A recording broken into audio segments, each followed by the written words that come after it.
Meus amados irmãos, vamos meditar numa palavra do Senhor. Quero que você abra a sua Bíblia comigo no livro de Lucas. Lucas capítulo 23, versículos 32 ao 46. Quero fazer essa leitura da palavra e nós vamos meditar sobre a cruz. Até as nossas irmãs fez uma decoração aqui sobre a cruz. Vocês viram que ficou muito elegante, né?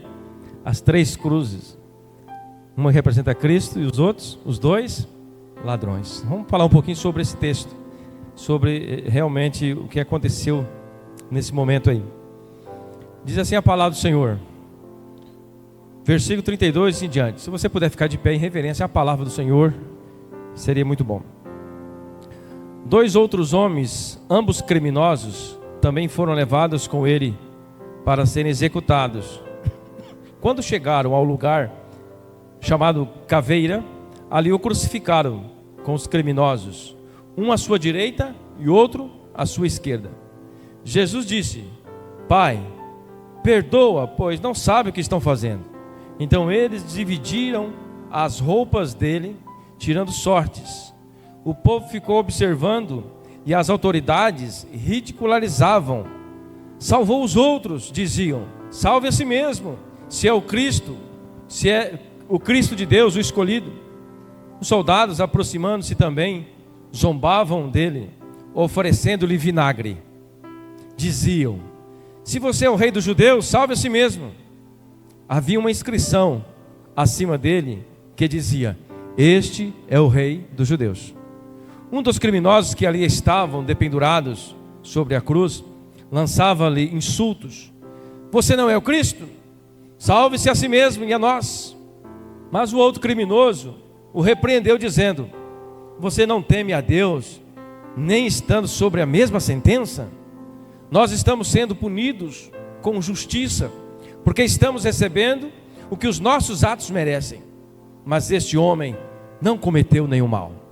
Então ele disse: Jesus, lembra-te de mim quando entrares no teu reino.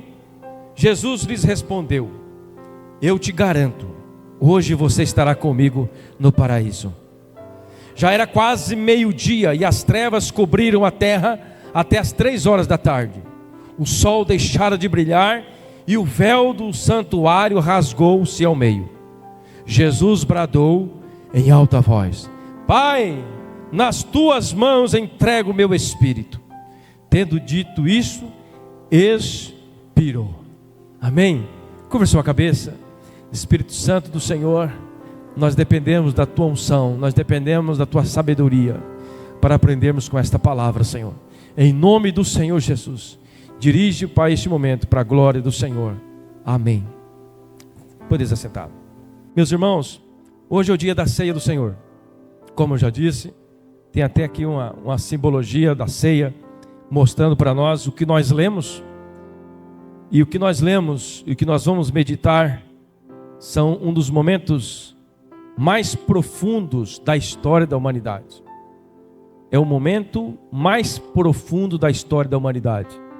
Em nenhuma outra história, nenhuma outra assunto mencionado em todos os tempos tem poder como essa história, como este fato: o Cristo que veio e morreu pelos nossos pecados. Registrado aqui em Lucas capítulo 23. Nesse trecho nós encontramos Cristo entre 2 malfeitores. Cristo entre 2 malfeitores. E hoje eu estava lá pensando um pouco nesse texto e comecei a pensar: mas por que 2, né? Por que não tinha 3? Por que não tinha 1? Era 2, ele estava no meio, representando que ele veio exatamente sofrer em meu lugar, em seu lugar. Ele estava representando ali a humanidade. Ele estava se entregando por mim, se entregando por você.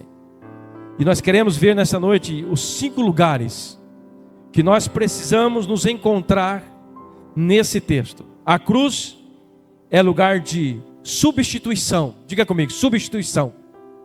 A cruz é lugar de perdão. Diga perdão. A cruz é lugar de decisão, de acesso, é lugar de entrega.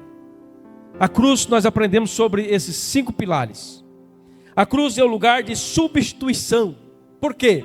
Porque Jesus tomou o lugar dos pecadores. Jesus tomou o meu lugar. Jesus me substituiu. Jesus substituiu você naquele lugar. Ele morreu por mim, Ele morreu por você. O inocente colocado no meio de dois criminosos. Ali está as três cruzes representando.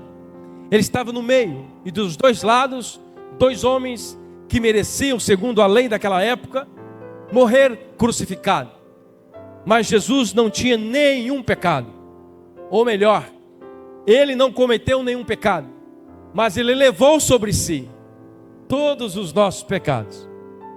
Um inocente colocado no meio de dois culpados. Mostra que Ele tomou o lugar da humanidade. Ele tomou o lugar nosso. Humanidade pecadora, o meu e seu lugar.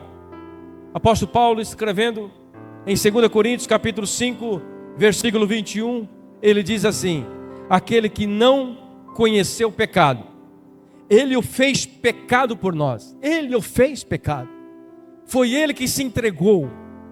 Ele poderia ter escapado, Ele poderia ter saído daquele momento, mas Ele se entregou. Ele se fez pecado por nós, para que nele fôssemos perdoados, para que nele fôssemos feitos justiça de Deus.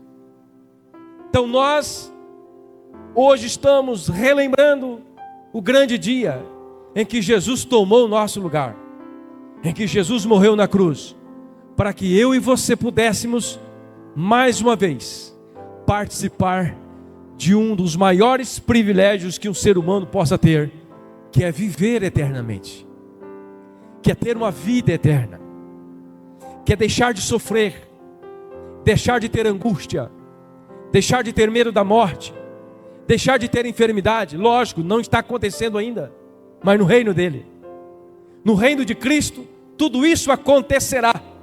Pastor, por que hoje ainda nós não vivemos isso? Porque ainda nós estamos passando pelo processo, o processo da santificação. Nós fomos santificados, agora nós estamos no processo de nos santificar ainda mais. Nós fomos enxertados em Cristo, e agora nós estamos passando pelo processo da santificação. Depois nós vamos chegar no processo da glorificação, e é onde nós seremos arrebatados e nunca mais vamos participar de nenhum tipo de dor, de nenhum tipo de enfermidade, porque nós estaremos com Cristo. Teologicamente isso ressalta a substituição vicária de Cristo. Cristo morreu no meu lugar, Cristo morreu no seu lugar. O apóstolo Pedro, escrevendo no capítulo 2, 1 Pedro capítulo 2, versículo 24, ele diz assim: carregando Ele mesmo em seu corpo, sobre o madeiro, os nossos pecados, para que nós, mortos para os pecados, vivamos para a justiça. Por suas chagas nós fomos sarados, ou pelas suas pisaduras nós fomos sarados. Através da morte, através do sofrimento, eu e você, nós fomos enxertados nele. Nós agora somos participantes juntamente com Cristo. Porque nós merecemos? Não. Foi por causa da graça. Foi por causa da misericórdia dele. Foi porque Ele te amou. Aleluia. Foi porque Ele não te criou para sofrer. Ele não nos criou para passar necessidade. Ele nos criou para viver eternamente. E por isso que Ele foi lá e fez isso. Porque quando o diabo tenta Eva lá no jardim, e Adão e Eva pecam, ali foi enxertado o pecado. Porque Deus é justo. Deus falou: o dia que vocês comerem dessa árvore, vocês pecarão. E eles comeram e pecaram.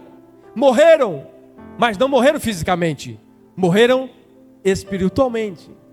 O acesso que ele tinha com Deus terminou ali.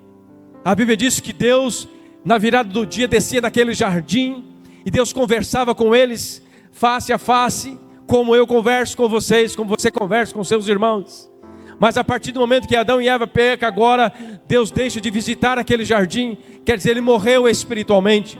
A partir daquele momento agora o casal teria que trabalhar, teria que suar para comer e beber. A mulher passou a ter dores, e assim nós sabemos da história. Mas Cristo, querido, Ele veio para resgatar nós da maldição do pecado. Agora eu e você, aleluia, estamos enxertados em Cristo por causa da morte de Cristo na cruz do Calvário, aleluia. E nós somos hoje alegres porque nós temos o nosso nome escrito no livro da vida, aleluia. Ele morreu por mim, Ele morreu por você. Então, o primeiro ponto dessa palavra é: a cruz é o lugar de substituição. Diga comigo, substituição. Ele te substituiu. Romanos capítulo 5, versículo 6 diz assim: porque Cristo, quando nós ainda éramos fracos, morreu no seu tempo pelos ímpios. Mas Deus prova o seu próprio amor para conosco, pelo fato de ter Cristo morrido por nós, sendo nós ainda pecadores. Observe o que a palavra está dizendo, que quando Cristo morreu, Ele morreu por um povo pecador. Tem pessoas que se acham, às vezes pensam: olha que bom, que legal, Cristo morreu por mim, eu sou muito especial para o Senhor, eu mereço, é porque eu mereço, porque eu sou uma pessoa boa, ou sou um homem bom, uma mulher boa. Não, querido, não foi porque nós merecíamos, foi porque Jesus, o Deus Pai, a Bíblia diz que Ele olhou do céu abaixo e não viu nenhum justo sequer, e Ele tinha formado Adão e Eva para viver uma intimidade. Agora Ele vê que a humanidade, ela entrou num pecado, e agora Deus, Ele pensa: eu vou fazer o que? Eu vou enviar meu Filho para que eu traga de volta esse povo para a minha intimidade. Deus quer que eu e você entenda que Ele morreu para que eu e você tenhamos acesso com Ele, podemos conversar com Ele, entender a sua palavra e tomar posse de todas as bênçãos que estão escritas nesta palavra. A morte de Cristo foi para que eu e você novamente fôssemos enxertados no plano dEle, colocados de volta no plano dEle, no plano de salvação, no plano de viver eternamente. Então Ele substituiu você, Ele substituiu a mim, para que hoje nós pudéssemos glorificar o nome dEle, aleluia. O segundo pilar desta palavra é que a cruz é o lugar de perdão. Diga comigo, perdão. Jesus, Ele morreu. E nesse texto, no versículo 34, quando Ele estava ali, naquele processo da cruz, já crucificado, já com a coroa de espinho na sua cabeça, Ele sofrendo muito. Alguns historiadores vão dizer, a Bíblia não diz, mas alguns historiadores dizem que aquela cruz não foi feita para Jesus. Os soldados, nenhum imaginava que Cristo seria condenado. E quando eles fazem a cruz, eles pensam no Barrabás. Barrabás era um homem maior. E eles fizeram a cruz pensando no Barrabás. Mas de repente muda a história. Quem vai morrer é o Cristo. E aí diz que quando vai, os historiadores falam, pregar Jesus na cruz, a cruz é maior do que ele. Eles têm que esticar o braço de Jesus para que a cruz dê certo. Então a dor de Jesus foi muito mais intensa, segundo os historiadores. A cruz não foi feita do tamanho dele, então teve que esticar, talvez destroncar o braço, para que desse lugar, para que colocasse o prego na cruz. E aqui, quando nós lemos esse texto, mesmo passando por toda essa dor, Jesus olha para baixo e vê aqueles homens fazendo aquelas maldades, e Ele olha para cima e diz: Pai, perdoa-lhes porque eles não sabem o que fazem. Perdoa eles porque eles não sabem o que fazem. Então a cruz é um lugar de perdão. Aqui nós temos o maior exemplo de perdão. O Cristo, Filho de Deus, que tem todo o poder para sair daquela cruz. O Cristo que tem poder para exterminar todos aqueles soldados e sair dali voando com as asas do Senhor. Ele prefere passar por toda a dor. Ele prefere ser humilhado porque Ele tinha um propósito. O propósito de cumprir a vontade do Pai. O propósito de salvar a mim e salvar a você.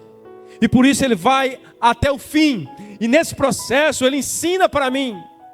Ele ensina para você o jeito que nós devemos tratar as pessoas que nos ofendem.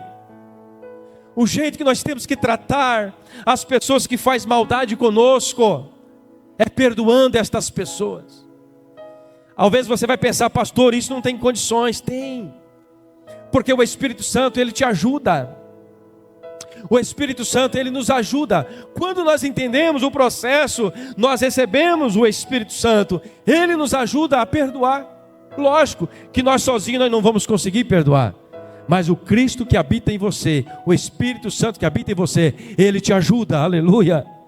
Esse perdão não era apenas para os soldados, Quando Jesus fala, Pai, perdoa porque não sabe o que faz.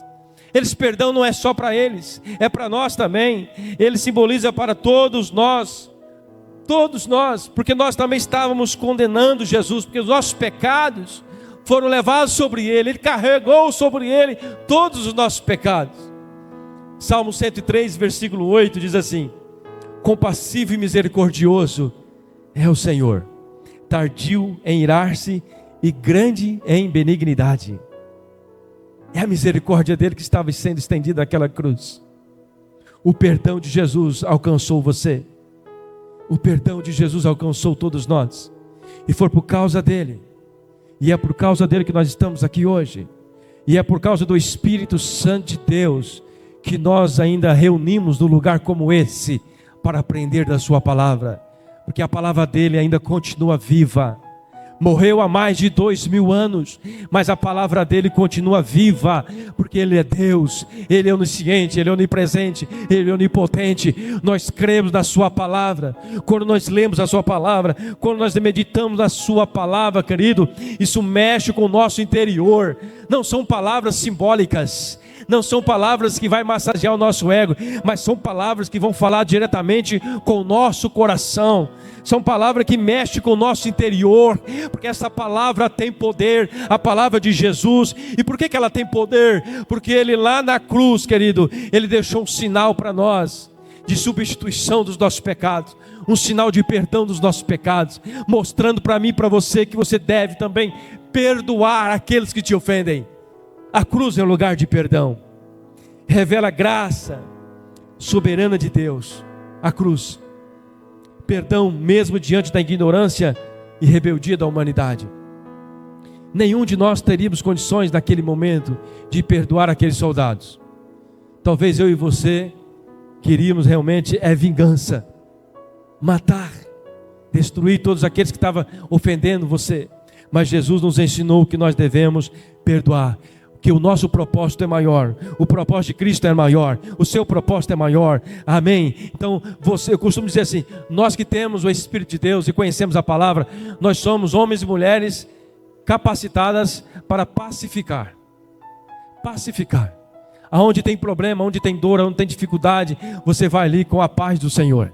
Você lhe fala, a paz do Senhor seja com você, a graça e a paz do Senhor esteja sobre a sua casa. Quando você chega com a paz de Cristo naquele ambiente, querido, a paz, se a pessoa aceita aquela paz entra no coração, o perdão entra naquele coração. Mas eu preciso abrir o meu coração, porque ele não arromba o nosso coração. Jesus, ele fez tudo isso aqui porque ele queria nos de volta para uma intimidade, não porque eu merecia, não porque nós merecíamos, mas foi porque a graça soberana de Deus reinou ali. A graça é o favor não merecido. Ninguém merece. Atos capítulo 3, versículo 17, 19 diz assim: e agora, irmãos, eu sei que fizestes por ignorância, como também as vossas autoridades, mas Deus assim cumpriu o que antes anunciara por boca de todos os profetas, que o seu Cristo havia de padecer.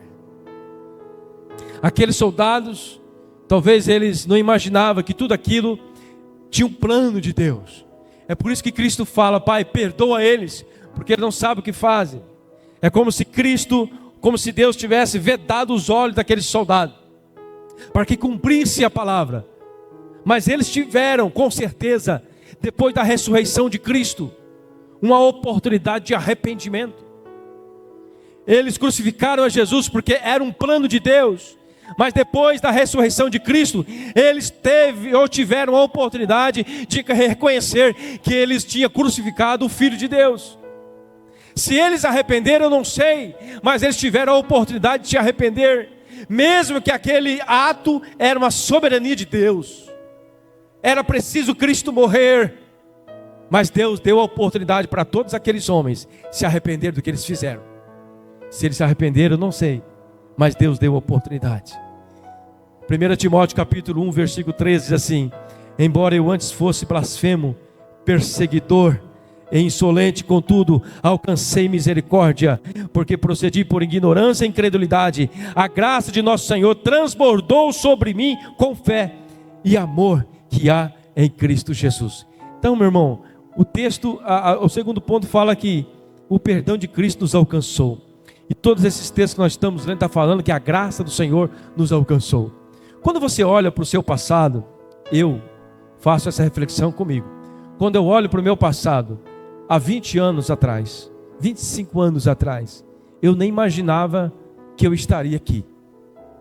Eu não imaginava que Cristo tivesse tamanha misericórdia sobre a minha vida. É por isso que hoje eu tenho tanta convicção de pregar a palavra para qualquer pessoa. Porque eu sei que o Evangelho liberta. O Evangelho transforma a vida das pessoas. Jesus, quando Ele toma posse do seu coração, Ele muda você da água para o vinho. Ele transforma a sua vida de maneira sobrenatural. Mas eu preciso querer. Eu preciso entender que eu sou amado dEle. Mas eu preciso querer esse amor dEle. Eu preciso aceitar o perdão dEle. Porque a cruz é um lugar de perdão. Mas eu preciso aceitar o perdão de Cristo. Muitas pessoas vivem sem o perdão porque não querem o perdão. Preferem ficar no mundo sem perdão, vivendo as práticas da vida. Mas Cristo oferece o perdão. Cristo oferece a vida eterna. Cristo oferece paz no seu coração. Cristo oferece certeza no seu coração. Cristo quer que você entenda que você tem uma morada eterna também juntamente com Ele. Ter certeza, querido. E aí eu quero fazer umas perguntas para você nessa noite. Você tem certeza do perdão de Cristo? Você tem certeza do perdão de Cristo para você? Você tem perdoado como Cristo perdoou? O que tem feito como forma de gratidão a Deus pelo perdão dos seus pecados? O que você tem feito como forma de gratidão? Hoje, quando você olha para o seu passado, todos nós aqui fomos perdoados de alguma coisa, sim ou não? Todos os dias nós somos perdoados por Cristo. E o que nós temos feito em gratidão por aquilo que Cristo tem perdoado por nós, em nossas vidas? O que é que nós temos feito? Então a cruz nos leva a nós a entender que é um lugar de perdão. Em terceiro lugar, a cruz é um lugar de decisão. Decisão. Esse talvez seja o ponto principal dessa palavra.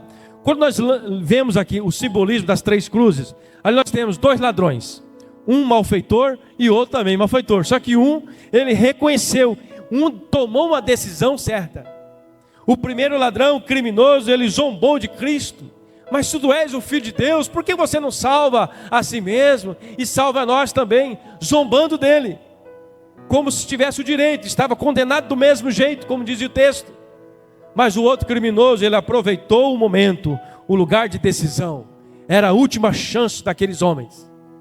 Talvez tem pessoas aqui dentro dessa noite que está tendo a sua última oportunidade. Eu não sei. Quem que garante o dia de amanhã? Você pode garantir o dia de amanhã? Eu não garanto.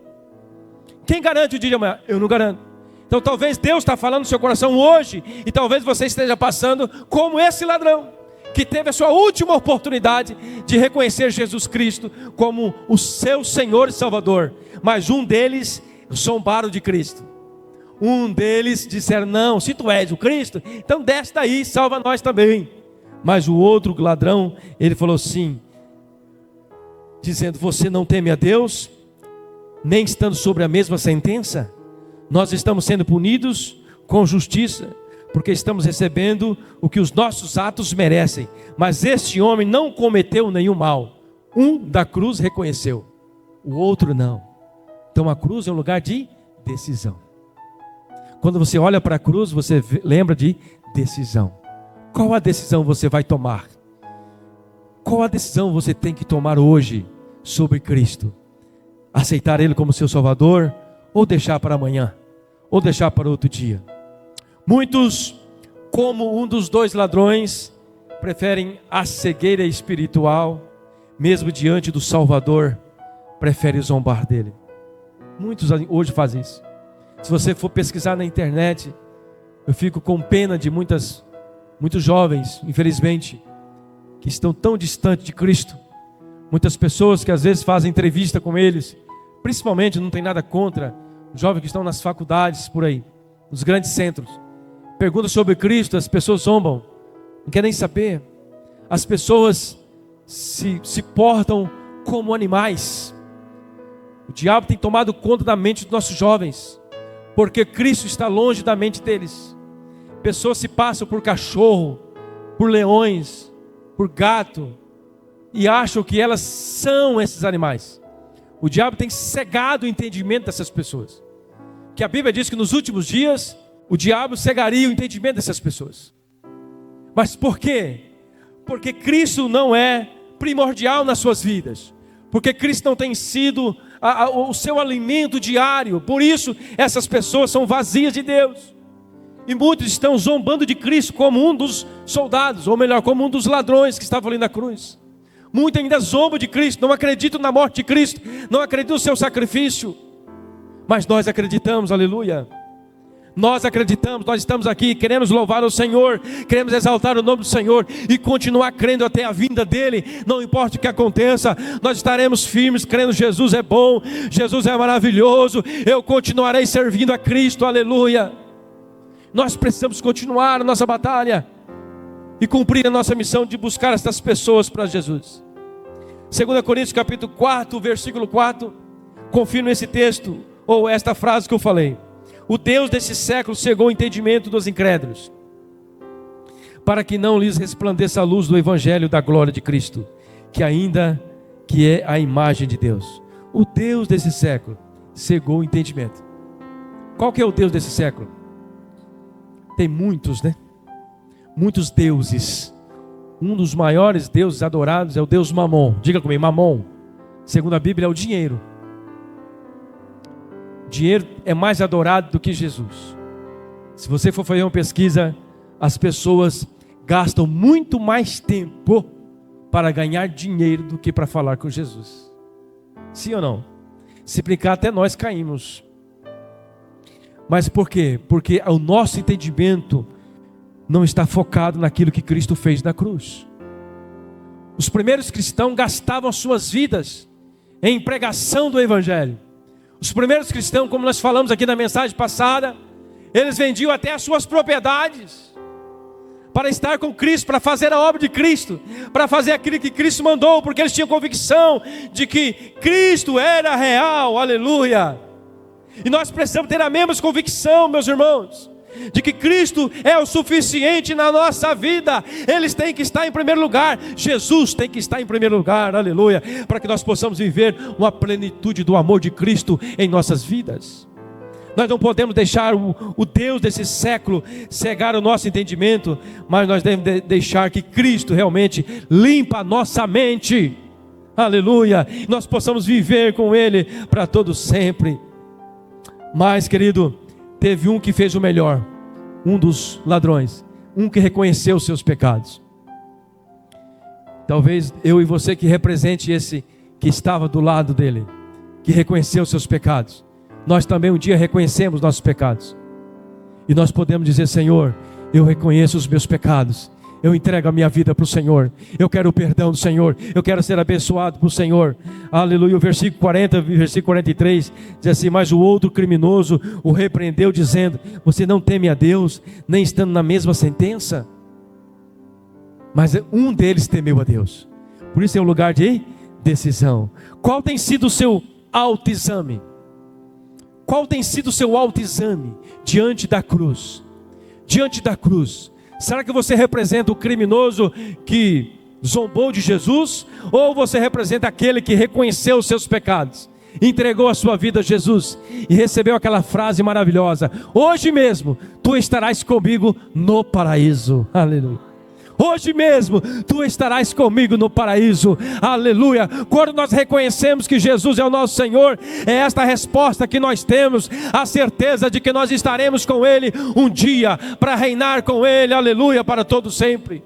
Esta é a verdade que nós devemos guardar nos nossos corações. A cruz também, meus irmãos, é um lugar de acesso. O céu, o véu do templo foi rasgado, o texto diz. É um lugar de acesso.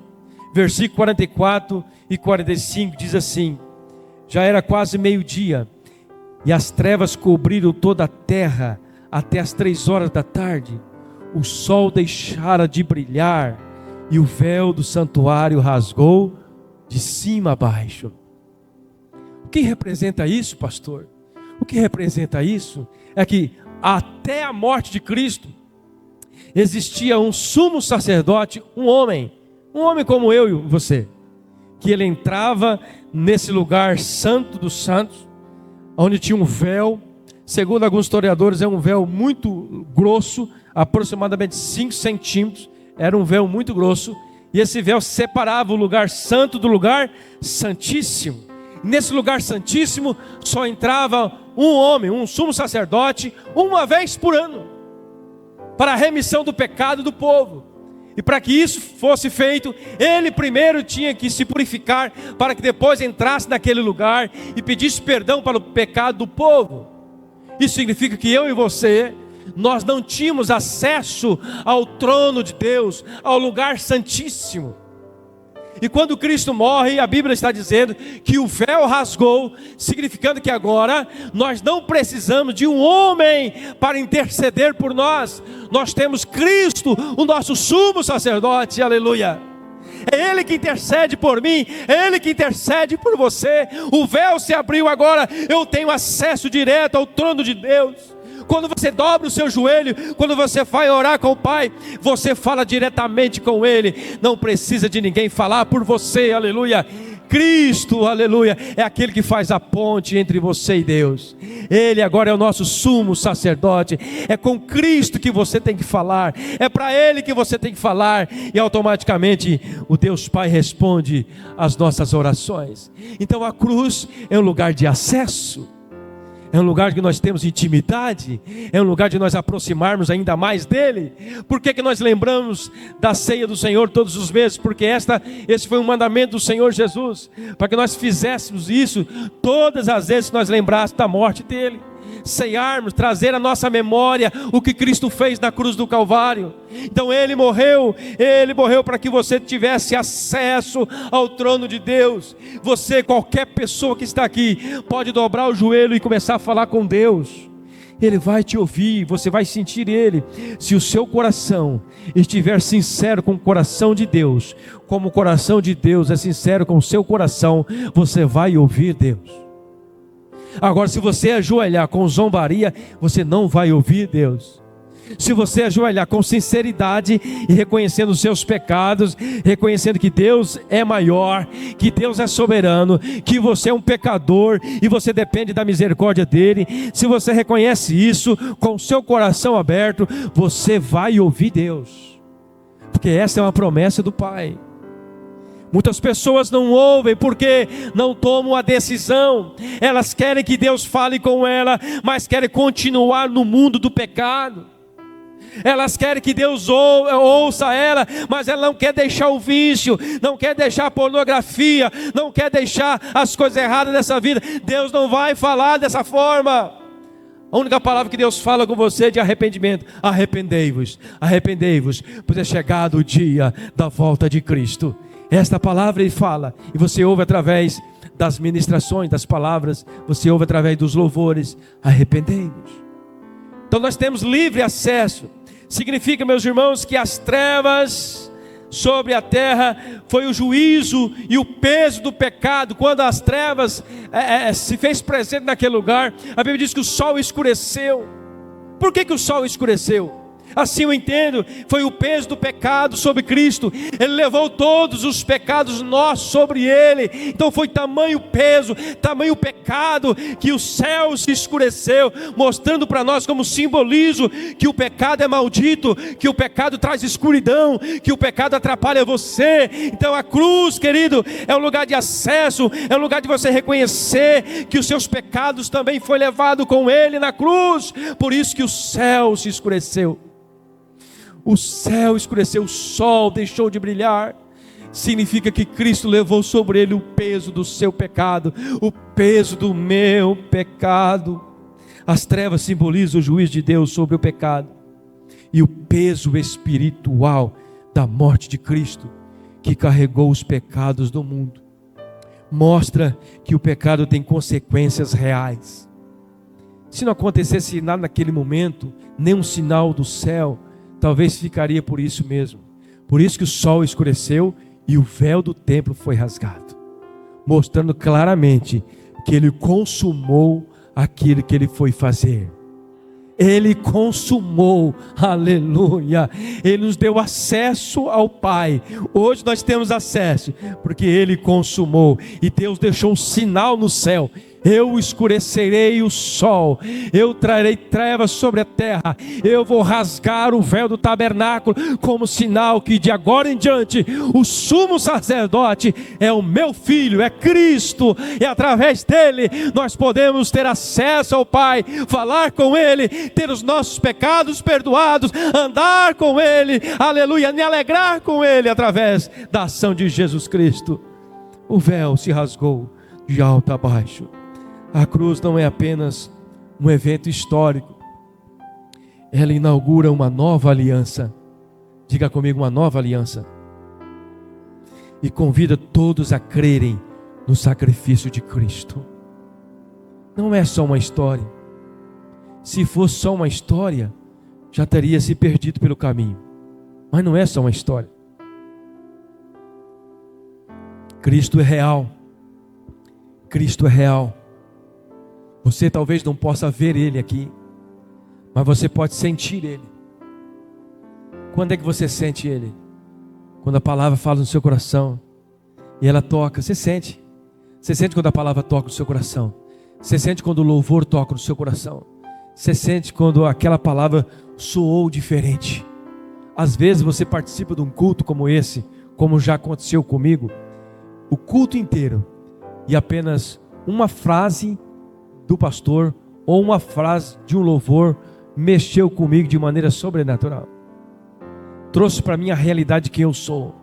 É por isso que o culto precisa ser com extrema dedicação e muita atenção, porque o Espírito Santo está operando entre nós.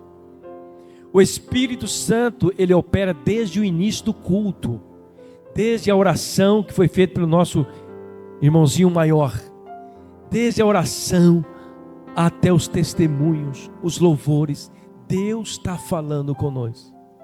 Agora, querido, é por isso que nós temos que prestar atenção naquilo que Deus está falando aos nossos corações. Por que eu falo isso? Porque no meio de um culto como esse, pode acontecer algumas distrações. Algumas distrações acontecem.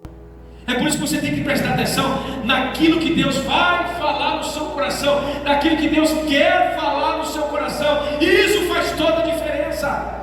Isso só mostra, quando há um erro aqui em cima, isso só mostra que quem está aqui é um vaso de barro.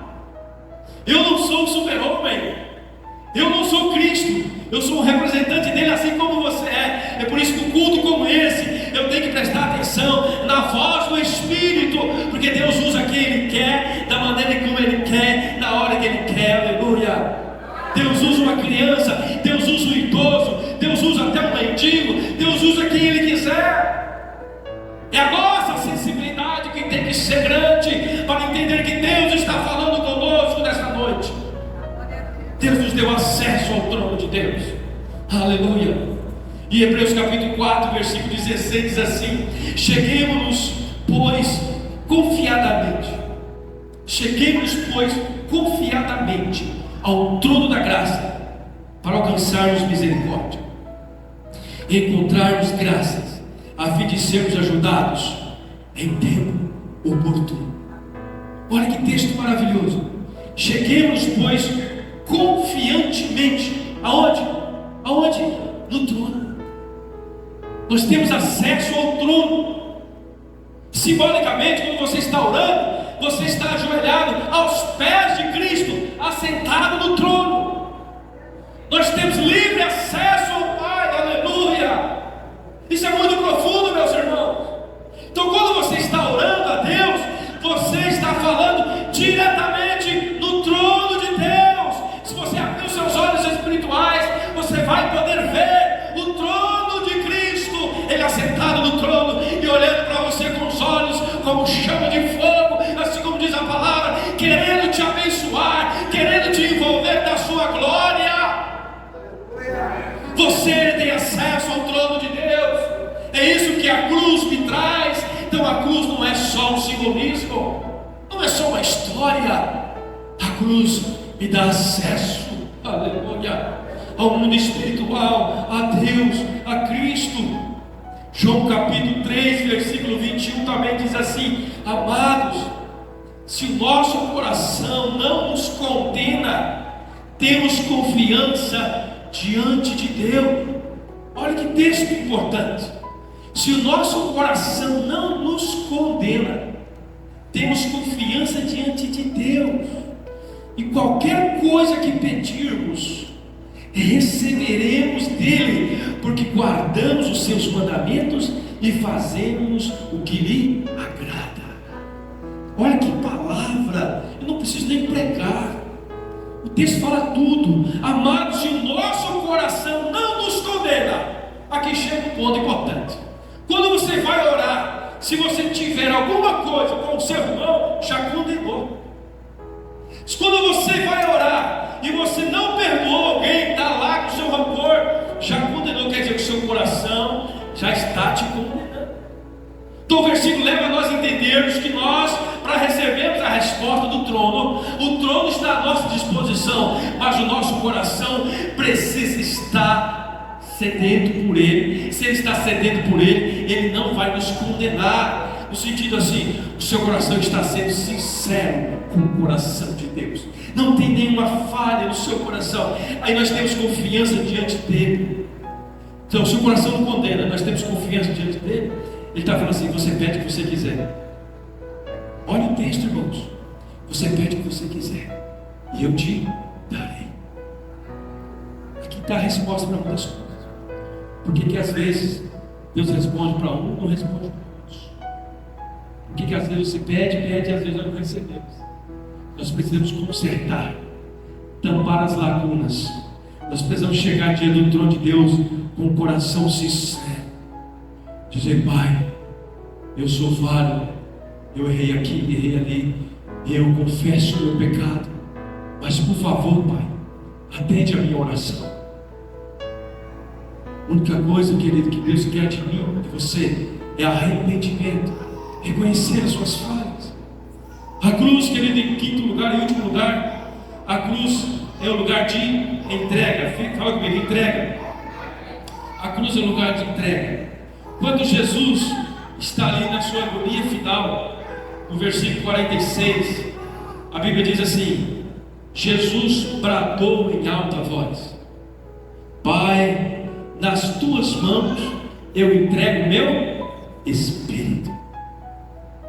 Cristo se entregou, é um lugar de entrega. Devemos confiar também a nossa vida a Deus Pai. Assim como Cristo confiou a sua vida ao Pai, nós devemos confiar também a nossa vida a Cristo, entregar a Cristo de corpo, alma e espírito. É um momento de entrega. A cruz é um lugar de entrega. Se eu não entrego, eu não entendo a cruz. Se eu não tenho acesso, eu não entendo a cruz. Se eu não perdoo, eu não entendo a cruz. Se eu não entendo que eu fui substituído, eu não entendo a cruz. Eu preciso entender o plano de Cristo. E para isso eu também tenho que entregar a Cristo, entregar a minha vida para Ele. Quem somos nós sem Cristo? Quem somos nós sem Ele? Quem garante que você vai estar aqui com Ele? Só Ele. Ele é o dono da vida, Ele é o dono de tudo. O Salmo 31, versículo 5, ele cita esse salmo. Jesus na cruz do Calvário, ele cita a própria Escritura. Ele cita Salmo 31, versículo 5: Pai, nas tuas mãos entrego meu espírito. Então a cruz é um lugar de entrega.